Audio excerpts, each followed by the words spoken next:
bircə kəlmə can söylesəydin, o bircə kəlmənə min can verərdin.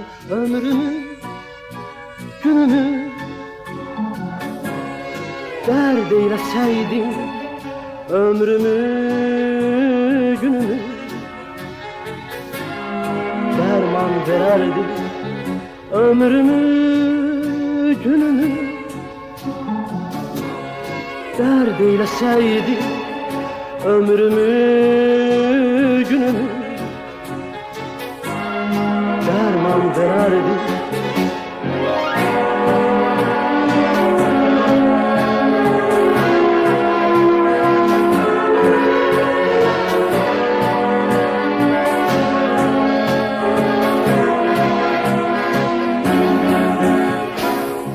Gezdirdim mən səni sədaqətimlə, qaldım həsrətimlə, müsibətimlə.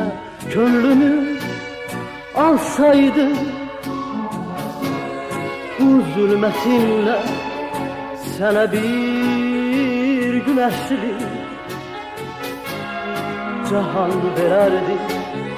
Könlümü alsaydın bu zülmətinlə, sənə bir günəşlik cahan verərdim. O çağlar necə də mənə haydılar, könlümə gözümə şəfəq yaydılar. Keçən günlərimi qaytaraydılar, gələn günlərimi qurban verərdim.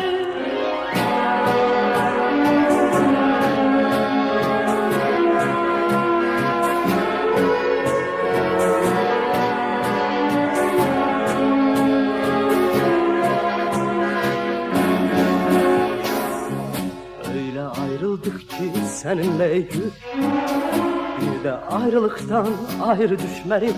Ah bu son hicranın misal müşkül, dağdağa rast geler biz görüşmelik. Ah bu son hicranın misal müşkül, dağdağa rast geler biz görüşmelik.